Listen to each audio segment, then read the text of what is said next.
Yêu cầu kỳ quặc của các tử tù trong bữa ăn cuối cùng. Chào mừng quý vị đến với video tiếp theo của chuyện lạ đó đây. Bữa ăn cuối cùng dành cho các tử tù trước khi thi hành án thường được chuẩn bị một cách thịnh soạn, đủ đầy.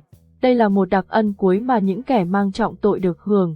Nó thể hiện sự nhân văn của nhà nước sở tại. Tuy nhiên do có sự tự do yêu cầu từ các tù nhân nên trên thực tế đã ghi nhận những bữa ăn kỳ quặc.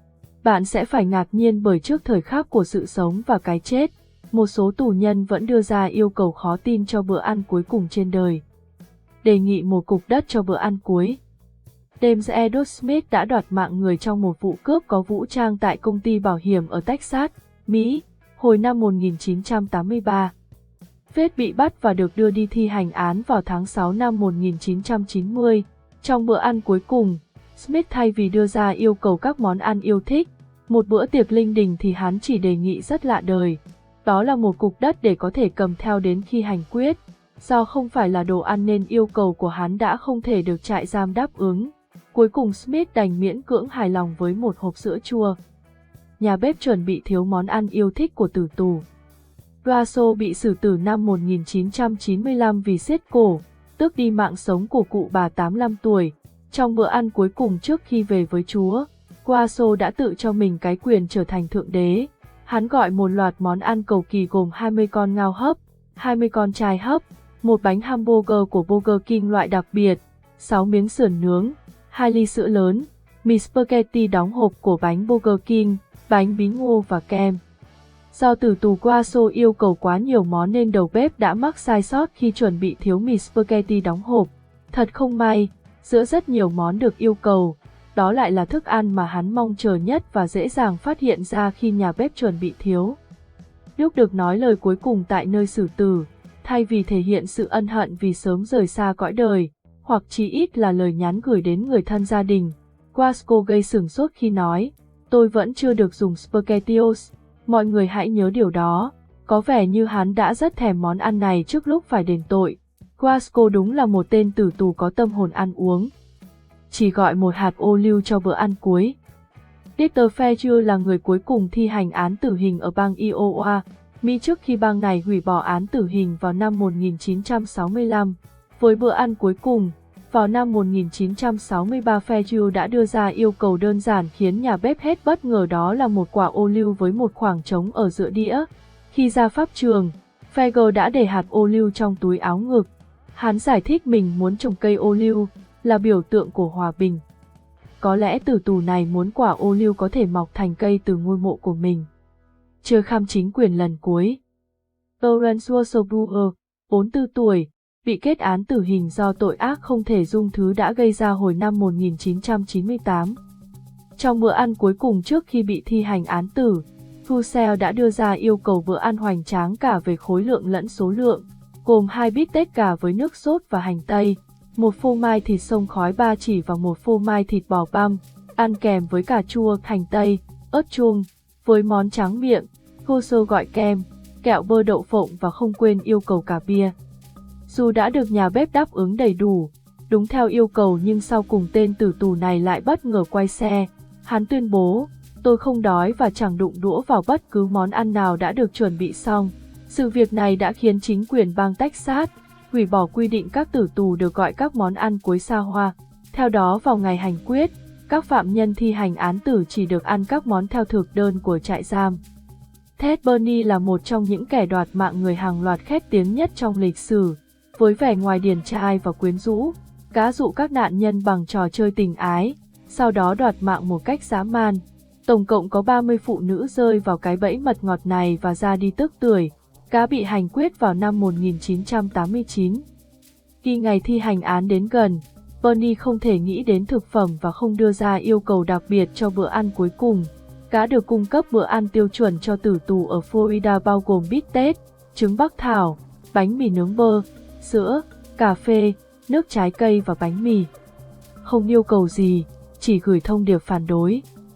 O'Neill Barnes bị buộc tội trộm cắp, tấn công tình dục và sát hại Helen Bates năm 1989. O'Neill Barnes sau đó bị hành quyết ở Mỹ vào tháng 3 năm 2000. Barnes không yêu cầu được ăn bữa cuối cùng mà chỉ nói, tôi muốn gửi tình yêu lớn đến tất cả các thành viên trong gia đình tôi. những người ủng hộ tôi, luật sư của tôi và cả những người đã hỗ trợ tôi. Tôi cảm ơn các bạn đã chứng minh sự vô tội của tôi, mặc dù điều đó đã không được tòa án công nhận. Mong bạn tiếp tục đấu tranh và bạn có thể thay đổi tất cả những gì đang được thực hiện ở đây hôm nay và trong quá khứ. Vừa ăn tối vừa xem phim. Một thực đơn cao cấp gồm tôm hùm và bò bít tết được chuẩn bị cho tên tử tù Connor cùng với món tráng miệng là bánh táo và kem vani. Hắn cũng đề nghị được xem bộ phim Chúa Nhẫn trước khi rời trần thế. Tháng 10 năm 1984, Connor đã sát hại một người khi đang thực hiện một vụ cướp ở Utah. Khi đang trên xe áp giải đến phiên điều trần vào tháng 4 năm 1985, hắn đã đoạt mạng luật sư Michael Bordell trong một nỗ lực trốn thoát không thành. Connor đã bị kết án tù chung thân cho tội danh đầu tiên và tử hình cho tội danh thứ hai. Vào 18 tháng 6 năm 2010, hắn bị xử bắn tại nhà tù bang Utah. Điều đặc biệt trong bữa ăn cuối cùng, Connor yêu cầu được xem phim Chúa Nhẫn. Có thể hắn bị ám ảnh bệnh hoạn bởi những bộ phim viễn tưởng hay đơn giản chỉ là hắn hy vọng vào những điều kỳ diệu ở thế giới bên kia. Adolf Eichmann từng được biết là người đã lên kế hoạch cho vụ diệt chủng của Đức Quốc xã. Sau chiến tranh, Eichmann trốn đến Nam Mỹ và bị tình báo Israel bắt được. Trước khi ra pháp trường, Eichmann chỉ xin một chai rượu vang. Ở Việt Nam, cũng có quy định về bữa ăn cuối cùng cho tử tù. Cụ thể, Điều 8, Nghị định số 82, năm 2011 của Chính phủ về thi hành án tử hình bằng hình thức tiêm thuốc độc quy định, người bị đưa ra thi hành án tử hình được hưởng tiêu chuẩn ăn, uống bằng 5 lần tiêu chuẩn của ngày lễ, Tết và quy định đối với người bị tạm giam. Luật thi hành tạm giữ, tạm giam 2015, ngày lễ, Tết theo quy định của pháp luật, người bị tạm giam được ăn thêm nhưng mức ăn không quá 5 lần tiêu chuẩn ăn ngày thường. Như vậy, tử tù được ăn với tiêu chuẩn tối đa gấp 25 lần mức ăn của một ngày bình thường trong quá trình bị tạm giam. Quy định này cho thấy sự nhân văn của pháp luật Việt Nam, phù hợp với tín ngưỡng và truyền thống của dân tộc. Tử tù Nguyễn Hải Dương, hung thủ đoạt mạng 6 người trong gia đình người yêu cũ ở Bình Phước gây rúng động hồi năm 2015 có bữa ăn cuối cùng như thế nào? Trước giờ xử bán, sát thủ này được đáp ứng gần 10 món như cơm trắng, trứng rán, thịt gà luộc, gỏi gà, canh, nước cam, nước yến, cà phê sữa. Trương Ngọc Điệp, sinh năm 1981 trú tại huyện Ba Vì, Hà Nội bị tuyên án tử hình về tội đoạt mạng người, cướp tài sản. Sáng mùng 4 tháng 11 năm 2005, Điệp phải thi hành án tại trường bắn Cầu Ngà, phía sau trại tạm giam số 1 Công an Hà Nội. Ghi ký vào quyết định thi hành án tử hình của Tòa án Nhân dân thành phố Hà Nội, bàn tay Điệp run run đặt lên tờ giấy để viết tên mình lên đó. Khi được ra ngoài ăn bữa cuối cùng và viết thư về cho gia đình, bát phở bò để nguyên vì tử tù này không hề động đũa. Bàn tay Điệp lóng ngóng cầm bút để định viết những dòng trăng trối cho mọi người trong gia đình rồi người tử tù liên tục run lên từng chập. Điệp lóng ngóng rút một điếu thuốc Vinataba nhưng rồi không tài nào bật lửa được. Một chiến sĩ cảnh sát đứng cạnh đó phải châm thuốc cho. Hai chiến sĩ bảo vệ dìu Điệp ra xe ô tô để tới trường bắn. Điệp rít nốt điếu thuốc rồi đứng dậy. Ngay lập tức, Điệp khuỵu xuống. Hai chiến sĩ bảo vệ liền xốc nách hai bên đưa ra xe. Điệp bị cột chặt vào cọc tre bằng những sợi dây thường chắc chắn, hai mắt bịt băng đen. Bị thô bạc và trở thành con nợ, Phan Đình Hiếu 25 tuổi, xã Quảng An, huyện Quảng Điền, Thừa Thiên Huế đã sát hại bà ngoại và làm ông ngoại bị thương để cướp của. Hiếu đã phải lĩnh án tử theo phán quyết của tòa. Trước giờ thi hành án, bữa ăn cuối cùng của Hiếu là món xôi gà. Thế nhưng, tử tù này chỉ mở to đôi mắt nhìn mọi người trong trạng thái hốt hoảng và cúi nhìn bữa ăn một cách vô thần. Sau lời nói ăn một chút đi của cán bộ trại giam, Hiếu hít một hơi rất sâu, cố trấn tĩnh rồi đáp, tôi không ăn nổi, cho tôi một ly cà phê đen. Sau đó, tử tù này giơ đôi bàn tay bị còng bưng ly cà phê nhấp một ngụm. Khi được hỏi có nhắn gì về cho gia đình không, Hiếu đáp trong hơi thở run rẩy, nhờ chuyển lời mong địa phương quê nhà giúp đỡ mẹ tôi, xin bố mẹ tha lỗi cho đứa con bất hiếu này. Tháng 7 năm 2014, Nguyễn Đức Nghĩa, quê Hải Phòng, hung thủ sát hại bạn gái, chặt xác phi tang trong tòa chung cư ở quận Cầu Giấy, Hà Nội, vào giữa năm 2010. Theo cán bộ trại giam, suốt từ lúc bị bắt cho đến khi ra tòa, Nghĩa tỏ ra lạnh lùng, vô cảm. Trong phòng biệt giam, Nghĩa có những biểu hiện khó nắm bắt và sống khép kín, mang án tử nhưng Nghĩa cho rằng mình có học nên tỏ ra trịch thượng với các phạm nhân khác.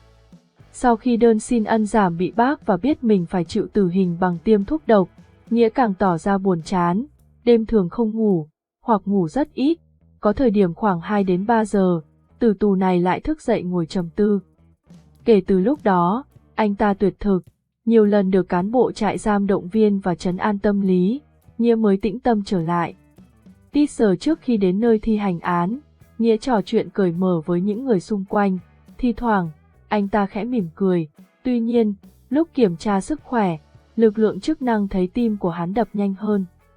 Được phép viết thư cho người thân, Nghĩa chỉ cầm bút ghi vội vài dòng ngắn ngủi: mẹ, anh, các chị và các con thân yêu. Vậy là sau hơn 4 năm dài chờ đợi, cuối cùng cũng đến ngày con được trở về bên gia đình. Mọi người hãy mừng cho con nhé. Con yêu mẹ, anh, các chị và các con vô cùng. Con của mẹ, Nguyễn Đức Nghĩa.